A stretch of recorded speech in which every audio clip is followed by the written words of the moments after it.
diuréticos van a requerir de una cirugía precoz, lo más antes que ese paciente tenga complicaciones, principalmente que llegue a una insuficiencia cardíaca. Esto es, eso hay que evitar a que esos pacientes vayan deteriorando su miocardio. Pero hay algunos que no son aptos o no están recomendados para la cirugía, por lo tanto pueden realizar tratamiento medicamentoso. El tratamiento medicamentoso consiste básicamente en lo que ustedes ya conocen en el uso de los fármacos para la insuficiencia cardíaca. Quiere decir que podemos utilizar los digitálicos, los diuréticos, los IECAS, los ARA2, los anticoagulantes y algunos antiarrítmicos. Se puede utilizar en este tipo de pacientes, pero en la estenosis aórtica severa, que es sintomática, el tratamiento obviamente va a ser quirúrgico. Entonces se realizará pues el reemplazo valvular aórtico.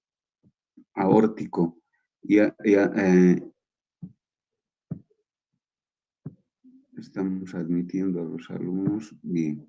El reemplazo valvular aórtico por una prótesis mecánica.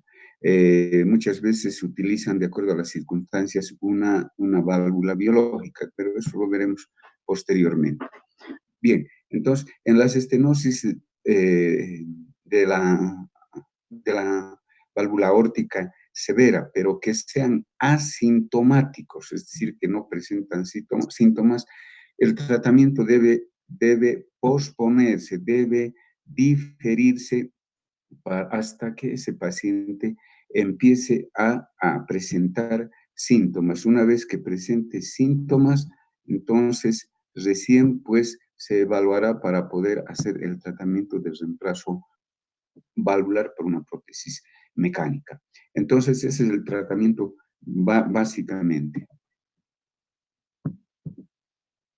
El tratamiento quirúrgico, ustedes saben perfectamente que es el reemplazo valvular por una prótesis mecánica o puede ser biológica, como les decía, de acuerdo a las circunstancias.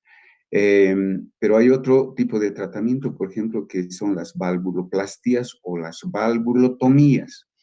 Valvulotomía significa como hay un cierre, un estrechamiento de la válvula aórtica, la valvulotomía simplemente hace incisiones para poder abrir esa válvula que está estrechada, que está cerrada. Eso se llama la valvulotomía. Pero eso en válvula aórtica no da buenos resultados. Tampoco la valvuloplastía. La valvuloplastía significa reparar la válvula nativa, es decir, la válvula original. Hay que repararla.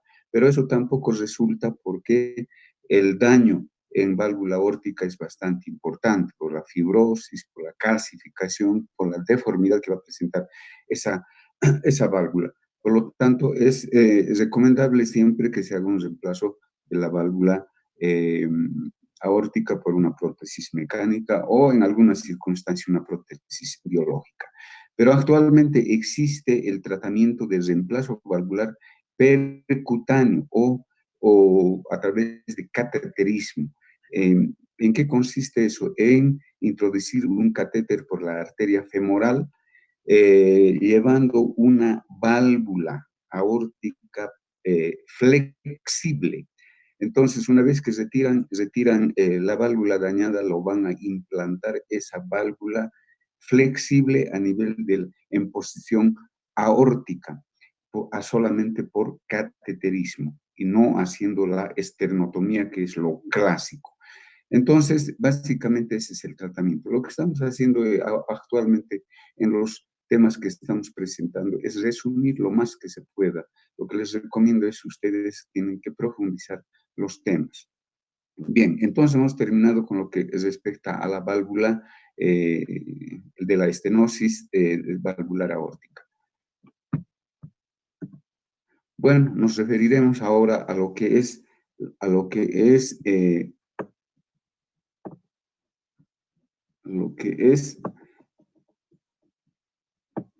la insuficiencia valvular aórtica. Aquí vamos a un poco despejar esta imagen que no nos deja ver. Ahí vamos a ponerla. Ahí fíjense un slide, un pequeño slide, donde vemos un corazón con una válvula aórtica normal, normal, ¿me entienden? Normal en el lado izquierdo. Es decir, que el trayecto del flujo sanguíneo está yendo hacia la aorta ascendente y no existe ningún retorno, ningún reflujo.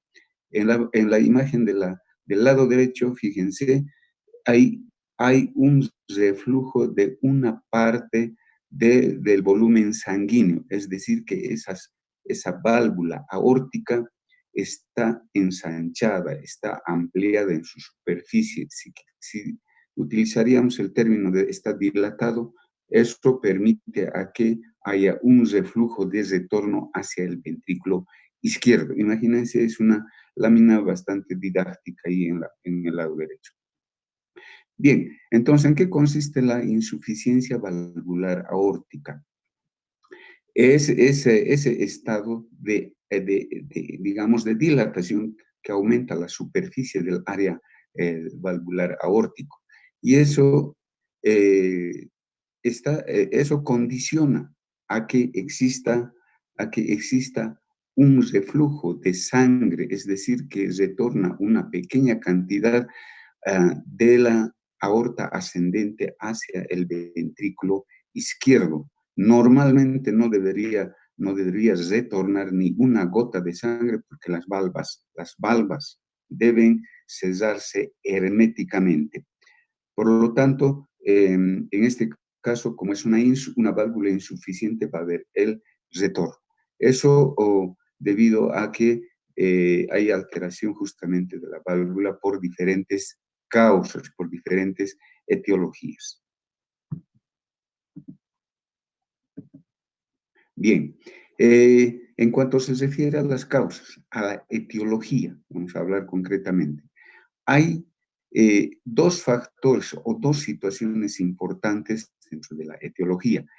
Uno, las causas que afectan directamente a los velos, es decir, a las valvas, quiero decir, y la otra causa es que afecta en forma indirecta a las valvas porque la causa principal está en la raíz de la aorta ascendente. Recordaremos que inmediatamente por debajo de la raíz de la aorta está la implantación de la misma válvula aórtica. Por lo tanto, cuando hay un daño en la raíz de la aorta, pues va a afectar necesariamente a la válvula aórtica. Bien, dentro de las causas directas que van a afectar a los velos, a las valvas, tenemos las, eh, las valvas de tipo bicúspide, que son de tipo congénito, ya hemos dicho, es decir, solamente que lleven dos valvas o dos velos, o finalmente las unicúspides, que pueden ocasionar, como en el caso que hemos visto de las estenosis valvulares, en este caso va a ocurrir lo mismo, pero va a llevar en este caso a la insuficiencia. La degeneración aterosclerótica, también en los pacientes de edad avanzada. La enfermedad reumática, hemos mencionado que ya la fiebre reumática a lo largo después de 15 o 20 años va a producir la valvulopatía. Las endocarditis infecciosas, las enfermedades del tejido conectivo, los que se llaman las conectivopatías, algunas drogas como los anorexígenos, es decir, aquellas drogas que hacen perder el apetito, y, ¿por qué no?, los traumas torácicos, traumas que pueden dañar justamente el aparato valvular. Em, em, Dentro de las causas que van a afectar en forma indirecta, es decir, que está afectado la raíz de la aorta ascendente, ahí puede presentarse una dilatación de la raíz aórtica por algunas circunstancias. Una ectasia aortoanular, dice así, es decir, también se refiere a una dilatación tanto de la aorta como del anillo valvular en este caso.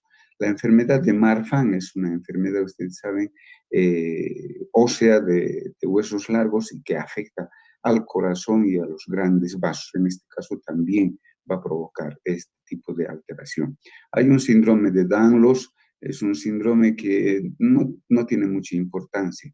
La osteogénesis imperfecta, eso se ve también en raras veces, es decir, se refiere a la fragilidad ósea, ustedes saben eso. La disección de la aorta, la ruptura, quiere decir, de las capas de la aorta ausente. La ortitis sifilítica, antes ustedes saben perfectamente que había mucha sífilis en épocas anteriores, ahora ya no, se ve muy rara vez esto. Y las enfermedades del tejido conectivo. Bien, de acuerdo a la causa, de acuerdo a la etiología, se puede presentar una insuficiencia valvular aórtica en forma aguda. Lo que vamos a ver es la forma crónica. ¿Cuándo vamos a tener una insuficiencia valvular aórtica aguda? Lo que va a condicionar obviamente, a la insuficiencia ventricular aguda. Recordaremos, de acuerdo a la clasificación, que hay insuficiencia cardíaca aguda y hay insuficiencia cardíaca crónica. ¿Cuáles pueden llevar? Por ejemplo, la endocarditis infecciosa. La endocarditis infecciosa es un proceso infeccioso severo que puede producir perforaciones de las valvas, de los velos, y eso va a condicionar pues rápidamente a una insuficiencia ventricular izquierda y un deterioro hemodinámico grande. El tratamiento en ese caso va a ser inmediatamente quirúrgico por el reemplazo de esas válvulas. Eso es una presentación aguda. Otra forma de presentación aguda va a ser los traumas torácicos que pueden dañar en un accidente de tórax, por decirles un accidente automovilístico, va a lesionar la válvula aórtica, por lo tanto el tratamiento tiene que ser inmediato porque eso va a ocasionar una insuficiencia cardíaca aguda, una insuficiencia valvular aórtica aguda, por lo tanto ese tratamiento va a ser inmediatamente quirúrgico con el reemplazo. Bueno, esas son las causas más importantes de una insuficiencia valvular aórtica aguda. La que vamos a ver es más que todo la crónica. Bien, en cuanto se refiere a la fisiopatología, bien, existiendo ya un daño valvular con insuficiencia, entonces, ¿qué es lo que va a suceder? Hemos mencionado ya que va a existir un retorno de una porción del volumen sanguíneo que ya ha sido eyectado hacia la aorta. Por lo tanto, hay un retorno porque las válvulas no se van a sellar herméticamente, la válvula aórtica. Entonces, ¿qué es lo que va a suceder? El ventrículo izquierdo pues va a tener una sobrecarga de volumen, no de presión. En las estenosis ya hemos dicho que es una sobrecarga de presión, en este caso es de volumen. Por lo tanto, ¿a qué va a condicionar? Eso va a condicionar a que progresivamente ese miocardio, ese ventrículo izquierdo vaya hipertrofiándose paulatinamente, finalmente, hasta que llegue la dilatación. En este caso hemos dicho que en los casos de las insuficiencias generalmente es, ¿cómo se llama? La hipertrofia es excéntrica, es decir, que va a ir hacia afuera. Repetiremos, en las estenosis principalmente es concéntrica. Bien, entonces eso va a ocasionar que se incremente la presión intraventricular. Ese incremento de presión intraventricular va a repercutir en forma retrógrada a nivel del anillo mitral, a nivel de la aurícula izquierda y a nivel de los vasos pulmonares. Eso es así, va en forma retrógrada. Bien, entonces, como mecanismo de compensación, el ventrículo izquierdo va a sufrir esa hipertrofia, pero eso no va a durar mucho tiempo. Al final se va a rendir y va a producirse la dilatación y obviamente va a llegar a la insuficiencia cardíaca, en este caso sistólica. En la estenosis hemos dicho que es una insuficiencia cardíaca diastólica. En este caso va a llegar a una insuficiencia ventricular o disfunción o falla, si quieren, ventricular sistólica. Entonces, esos son los pasos que va a seguir ¿cómo se llama? Un cuadro de una insuficiencia valvular. Bueno, nos vamos a la sintomatología, a la sintomatología.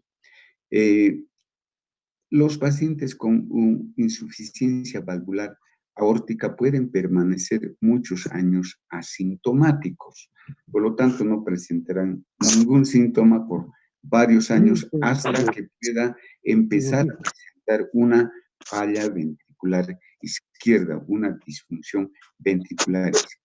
¿Y cuáles son los síntomas que van a empezar o que va a presentar el paciente? En principio será una disnea de esfuerzo. Usted sabe la clasificación de la disnea de esfuerzo es de medianos, pequeños, a grandes esfuerzos y disnea de reposo. Esa es la clasificación de disnea de esfuerzo. Entonces, se presentará inicialmente la disnea de esfuerzo. Posteriormente ya podemos tener la disnea de tipo ortopneico, que es la disnea que no tolera el decúbito dorsal, prácticamente el paciente está sentado. Y finalmente puede llegar a la disnea paroxística nocturna y posteriormente al edema generalizado o al edema periférico. Eso en cuanto se refiere a los síntomas. ¿Cuáles son los signos importantes que va a presentar un paciente con insuficiencia valvular aórtica? Se puede ver muchos signos, pero los principales signos vamos a mencionarlo aquí. El signo de Muset, el signo de Durosiez, el signo de Kinke, el signo de Muller y el signo de Kosia. ¿En qué consiste el signo de Muset? Ustedes semiológicamente ya han visto estos signos y síntomas. Por eso les he dicho que repasen un poco la parte de semiología cardiovascular. Bien, ¿en qué consiste el signo de Muset? El signo de Muset son los movimientos involuntarios sincrónicos con los latidos del corazón. El paciente mueve la cabeza involuntariamente, de atrás, adelante, de atrás, adelante. Está moviendo permanentemente. Ese es el signo de Muset. El signo de Durosiez es un signo, es un soplo que se ausculta a nivel de la arteria femoral como una especie, dice, ¿no?, de un disparo de una pistola. Entonces, al presionar la arteria femoral con el fonendoscopio, podemos auscultar ese tipo de soplo por este problema de insuficiencia de la válvula aórtica. El signo de Kinke, ¿en qué consiste el signo de Kinke? Son las pulsaciones que se presentan a nivel de los lechos unguiales, fundamentalmente al presionar las uñas, vamos a poder apreciar esas pulsaciones que se presentan. ¿En qué consiste el signo de Muller? El signo de Muller consiste en los movimientos que presenta, pulsaciones que presenta la úvula. Por lo tanto, un paciente que sospechamos de una insuficiencia valvular aórtica, tenemos que hacerle abrir la boca y ver si tiene ese signo de Muller. Y el signo de Corrigan, que ustedes conocen, la danza arterial, el baile arterial, se lo llama también así. Entonces, podemos observar a nivel de las arterias carótidas, es como si estuviesen latiendo intensamente, por eso se llama baile arterial, o a nivel del pulso radial. El pulso radial, podemos ver igualmente esos movimientos pulsátiles intensos. Entonces, son esos signos que podemos encontrar en un paciente con insuficiencia valvular aórtica. Bien, entonces otro signo a la auscultación es pues la presencia de los soplos. Hemos visto también que en la anterior, en la estenosis aórtica hay un soplo que tiene ciertas características. Acá vamos a tener el soplo de Austin Flint, que es un soplo protomesodiastólico, sobre todo que se presenta por el reflujo que va a presentar la sangre hacia el ventrículo izquierdo y por las vibraciones de las cuerdas tendinosas que presentan las valvas o los velos. Entonces es un Sí, soplo protodiastólico. A eso se llama el eso soplo es. de Austin Flint. Vamos a auscultar a nivel fundamentalmente a nivel del foco aórtico accesorio. En cambio, en la estenosis Chiquito vamos a creo que es. auscultar donde corresponde, en el segundo foco de auscultación aórtica, en el segundo espacio intercostal paraesternal derecho. En este caso, principalmente vamos a ir a auscultar a nivel del foco accesorio. El segundo ruido estará disminuido en este caso. ¿Por qué? Porque las valvas, los velos, no se van a cerrar, no se cierran herméticamente, no entran en contacto. Por lo tanto, segundo ruido va a estar hipofonético. Otro signo importante que vamos a tener es el pulso Zeller, el pulso que lo llaman también en martillo de agua. Fíjense, la imagen que está al lado es una gráfica bien ilustrativa. Como en el anterior, en la estenosis, hemos visto el pulso parvus tardus, ¿verdad? En este caso, fíjense, el pulso es amplio, es intenso y es corto. En cambio, en la estenosis era pequeño, bajo y ancho. Ese es el pulso Zeller, que podemos probarlo haciendo la palpación en el pulso radial. Esa gráfica es bastante ilustrativa como la anterior que hemos visto. Bien, entonces son los signos principales que vamos a tener en el problema de la estenosis, digo, de la insuficiencia valvular aórtica. Ya les decía, estamos tratando de reducir lo más posible los temas porque el tiempo no da para extenderse más. Pero hay algunas cosas que complementamos que tienen que apuntar porque de esas complementaciones ya les he dicho que pueden entrar las preguntas al examen. Los exámenes básicos, lógicamente, va a ser un electrocardiograma, una radiografía de tórax y fundamentalmente la ecocardiografía. Doppler, en este caso, color importante. El electrocardiograma no nos da datos específicos, pero sí podemos observar un crecimiento ventricular izquierdo y alteraciones del segmento ST y de la onda T, además de un crecimiento de la aurícula izquierda. Obviamente el problema está en el corazón izquierdo, entonces vamos a tener alteraciones tanto del ventrículo como de la aurícula izquierda electrocardiográficamente. La, eh, la radiografía de tórax. Eh, Acá vamos a poder observar una cardiomegalia por la dilatación del ventrículo izquierdo, porque hay una sobrecarga de volumen. Y la hipertrofia, la hipertrofia va a ser excéntrica, hacia afuera, hemos dicho. Por lo tanto, casi generalmente en la mayoría vamos a tener, pues, ¿cómo se llama? La cardiomegalia.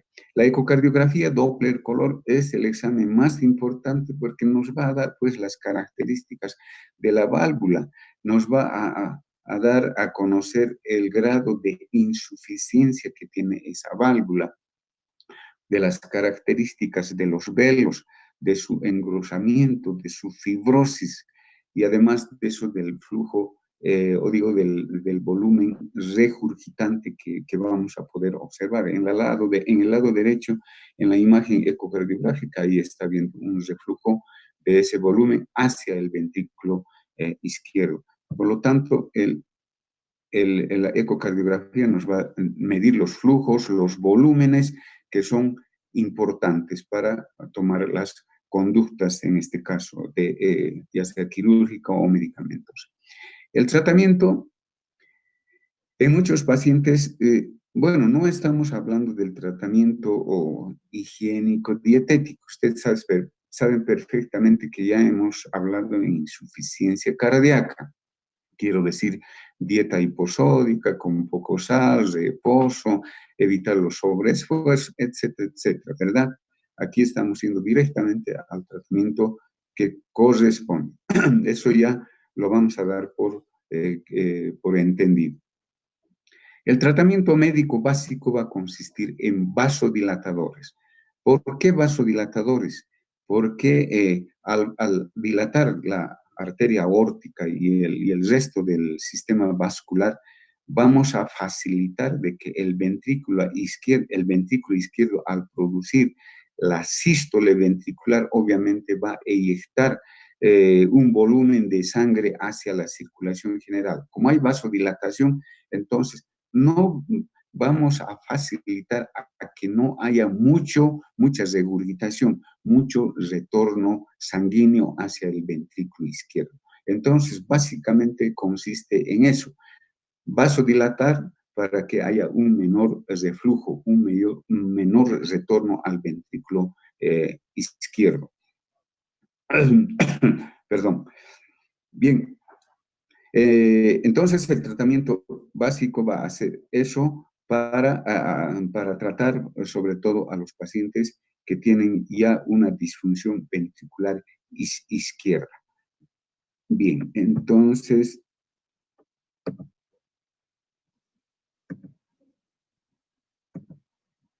bueno, finalmente el tratamiento va a ser pues quirúrgico, es decir, vamos a llegar al reemplazo valvular, ya sea la ecocardiografía nos va a determinar y la clínica en qué momento vamos a tener que intervenir a ese paciente para hacer el reemplazo valvular aórtico. Bien, la cirugía está indicada en pacientes sintomáticos independientemente del compromiso de la función sistólica. Es decir, que los pacientes que ya tienen muchos síntomas tienen que ser, obviamente, sometidos a un reemplazo valvular. Está indicado en pacientes asintomáticos cuando presentan una disfunción ventricular izquierda. La ecocardiografía nos va a mostrar la fracción de eyección que tenga ese ventrículo, es decir, el volumen sistólico que va a tener. Si ese volumen sistólico, a eso se llama fracción de eyección ecocardiográficamente, es menor del 50%, supongamos 40, 30 o 20%, ese paciente tiene que ser sometido a cirugía, a reemplazo valvular. Otra situación, está indicada la cirugía en pacientes asintomáticos con función sistólica normal, pero con dilatación severa del ventrículo izquierdo, cuando el diámetro diastólico sobrepase los 75 milímetros o el diámetro sistólico supere los 55 milímetros de mercurio. Es decir, hay ciertas condiciones para que algún paciente sea sometido a una cirugía y eso fundamentalmente nos va a dar la ecocardiografía. De acuerdo a eso y de acuerdo a la clínica, nosotros tomaremos la conducta quirúrgica de reemplazo valvular. Bien, entonces,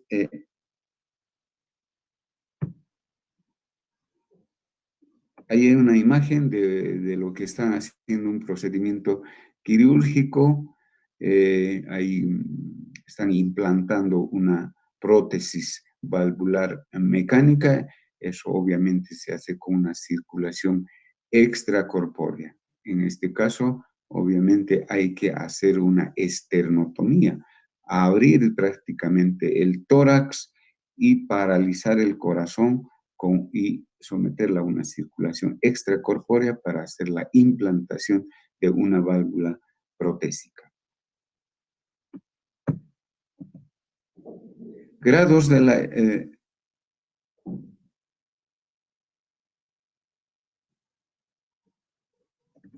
bien, nos hemos pasado en realidad el tratamiento, estamos ahí. Bien, vamos a avanzar un poco más de lo que es la estenosis de la válvula mitral. Hemos concluido lo más básico, lo más importante de la insuficiencia valvular aórtica. Ahora veremos lo que es la estenosis de la válvula mitral. Es una de las válvulas más importantes del corazón izquierdo. Seguramente el tiempo no nos va a dar, pero vamos a ir hasta donde nos dé el tiempo. Fíjense, igualmente aquí tenemos un cuadrito, una lámina en realidad en el lado derecho. Véanlo bien.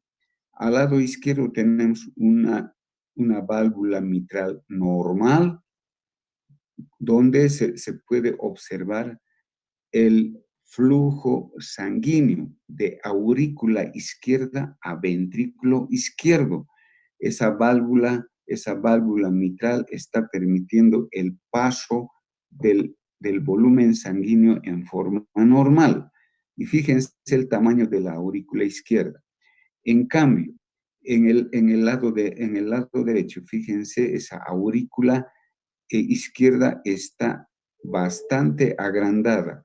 Esa válvula mitral está estrechada y fíjense, el flujo sanguíneo, el volumen sanguíneo que está llegando al ventrículo izquierdo es en pequeña cantidad. ¿Por qué? Porque obviamente esa válvula mitral está estenosada, está estrechada.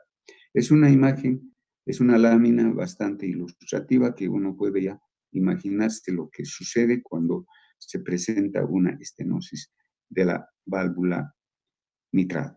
Bien, entonces la estenosis mitral corresponde a una limitación de la apertura del aparato valvular mitral, que conduce pues lógicamente a una obstrucción del flujo sanguíneo hacia el ventrículo izquierdo durante la diástole.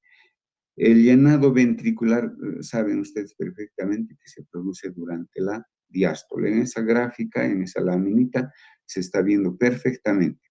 El orificio de la válvula mitral en el adulto es normalmente de 4 a 6 centímetros cuadrados. Eso tenemos que tomar en cuenta para ver en qué grado de insuficiencia, de estenosis valvular mitral estamos. Entonces, lo normal es de 4 a 6 centímetros el área de la válvula mitral. Bien, fisiopatológicamente con el tiempo la aurícula izquierda se va a agrandar, obviamente se hipertrofia por ese problema de la estrechez. Eso lo veremos en la fisiopatología. Bien, veremos los grados de estenosis mitral, de la válvula mitral. El área normal hemos dicho de 4 a 6. Imagínense, tenemos que, esto nos va a dar también los grados, la ecocardiografía. Entonces, podemos tener una estenosis mitral leve, una estenosis mitral moderada, una estenosis mitral grave. Una estenosis mitral leve, ¿cuándo nos va a decir el ecocardiografista? Cuando la superficie, esa área valvular, va a estar de 1.5 a 2.5 centímetros cuadrados de diámetro, de área. En este caso, todavía el paciente apenas tiene leves síntomas, sobre todo una disnea de esfuerzo.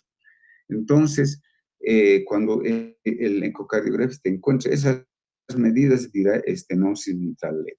¿Cuándo se va a decir una estenosis mitral moderada? Cuando la superficie, esa área, ese diámetro